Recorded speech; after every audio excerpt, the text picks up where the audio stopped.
I'd like to take a moment to acknowledge the work of Renaissance Armenia and the leadership of Zare Uzunyan and Berj Minasyan and their team. They have done a phenomenal job.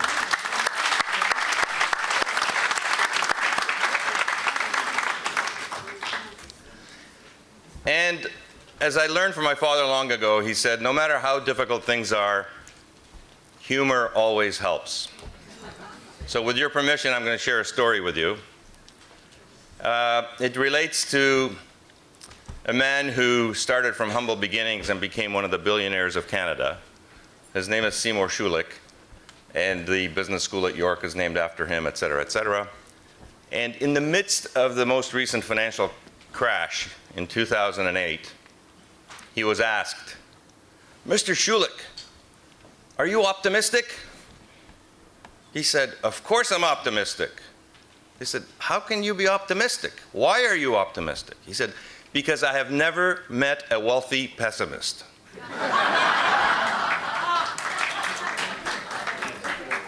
So on that note, as dire as things may seem, as startling as the statistics that we are being presented may be, we need to motivate ourselves. We need to urge ourselves that we are better today than we were 23 years ago. Today we have in Armenia. Yes, it needs work. And you know, the old adage is the glass half full, the glass half empty. Maybe in our case, it's the glass is 10% full. But let's celebrate the 10% while we work away at the 90%. So it's on that note that I have the privilege of kicking off this afternoon's session. Come on. So let's put, just before I introduce this afternoon's speakers, I'd like to put a few things into context. Putting Armenia's corruption issues into context, let's not forget that we had 80 years of Soviet rule. Who you knew was more important than what you knew. Soviet party rule is contrary to individual rights. And over these 80 years, Armenia didn't have the opportunity to build institutions. So when it became independent, there was this big vacuum that the ishkhanutun, the oligarchy, filled. So these things should not be surprising. We're now challenged to ask ourselves, now what do we do about it? And that's what we're here to talk about. So these lack of institutions, you have the presidency, you have the parliament, you have the judiciary. The parliament, we heard, a good half, 60, 70%, have dual lives, the parliamentarians. They have their businesses and they're also parliamentarians. There are far too many political parties. There's no united opposition. Without opposition and a weak civil society, you end up with authoritarian and oligopolistic governments. It's not a surprise.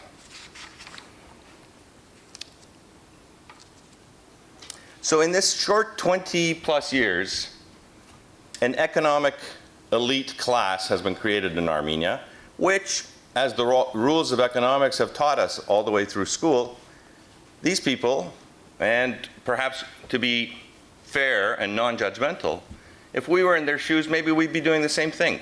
I don't know. But the point is, it is the context and the ability to create such oligopolies and the fact that it becomes so lucrative and that there is no alternative. Sometimes you may even have an oligarch. Maybe one day he wakes up and says, okay, from this day forward, I want to do clean business. He may not be able to, because if he wants to have a dispute with another businessman and they want to take it to court, he's going to fall back into the same routine of having to try to bend the system. So these weaknesses in institutions and the resulting oligopolies breed cynicism and hopelessness. And this, I believe, this lack of hope, particularly within the Armenian population in Armenia, is, in my opinion, our greatest challenge. So, as some of you will know, and many of you were present, when the depopulation crisis research project was presented here in Toronto in February, which was the culmination of about 15 months of work by four think tanks, 2 universities, 2 think tanks in Yerevan.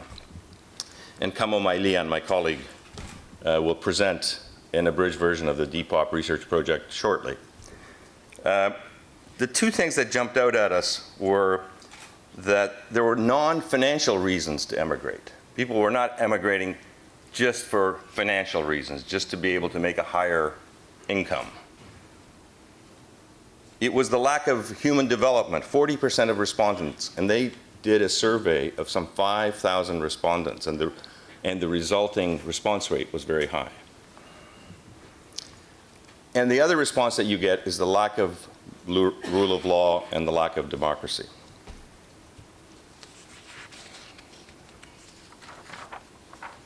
So what can we in the diaspora do? Before I came up here, my mother said, this is all very well and good, but what are we going to do? So here I'm going to try to at least set some agenda items. I don't have all the answers by any means. But we have to ask ourselves as diaspora Armenians, we've all done our little bit that we can do, whatever one can do, we have done. We've donated money, we've built All Armenia Fund, that's done a lot of work. There have been other philanthropists who have gone and done some great work from all over the diaspora. And in spite of some of the difficulties that we were talking about before, I do believe that the economy has progressed, notwithstanding the blockade and the closed borders, and there's been some political progress.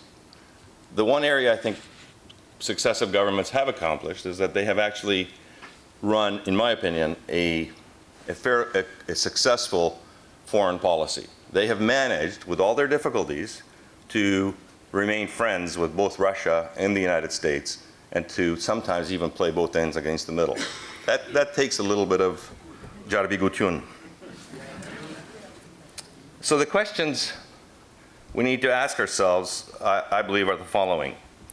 Should our focus now shift from bricks and mortar projects to support schools, clinics, and so on, which are very important? We have to shift that onus to the local population and the government. We have to say to the government, okay, now you're going to build the schools, and we're going to shift our focus to fewer bricks and mortar projects and more to intellectual pursuits, to institution building, to creating institutions that can challenge the status quo. So how can we help Armenia develop these institutions? We need to encourage parliamentarians to unite. We have far too many parties. Parliament does not currently serve a purpose. The ruling party has majority, and it's run by presidential protocol. 500 new laws are passed on a regular basis, we were told today. I can't imagine a vibrant parliament producing that number of laws. It's not even reaching the parliament to be vetted, to be debated, to be considered, to go to committee, to come back to the House.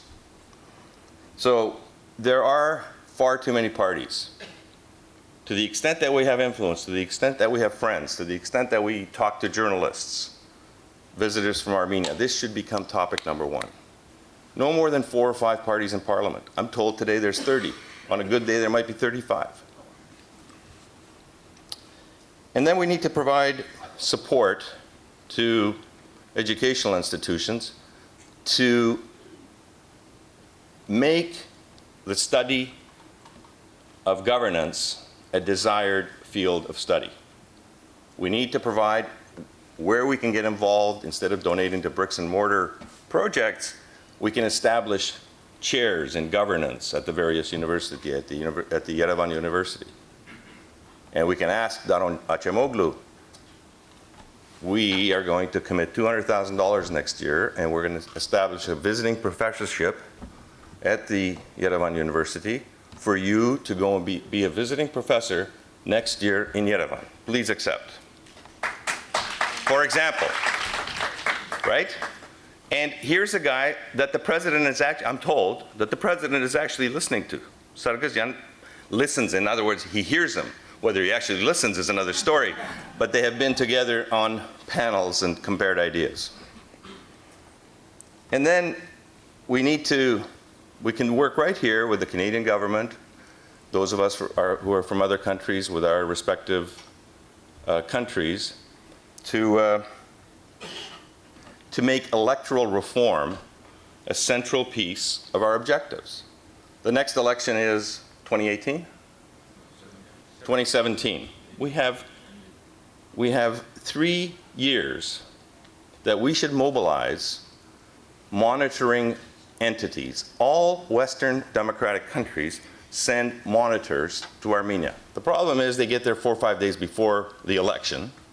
They don't know which way is north, which way is south. They don't know what games are being played. They get fooled. They come back and they say, you know, it was a pretty fair election. Well, nonsense, you know? Of course. They play their own games, meaning those are the monitors. So we should, I mean, it's sometimes difficult because Canada sometimes does not want to send Armenians to Armenia to do monitoring.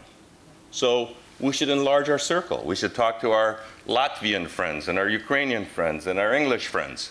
Say, listen, we're putting a body together. We want you to go there on our behalf, 2017, and you're going to be there as a monitor. But we're going to pay your way, no strings attached. You're going to go a month earlier. And you're going to habituate yourself to the country. And you're going to figure out what's what a little more than the other guys did last election. Just ideas, but these are the ideas we need to pursue.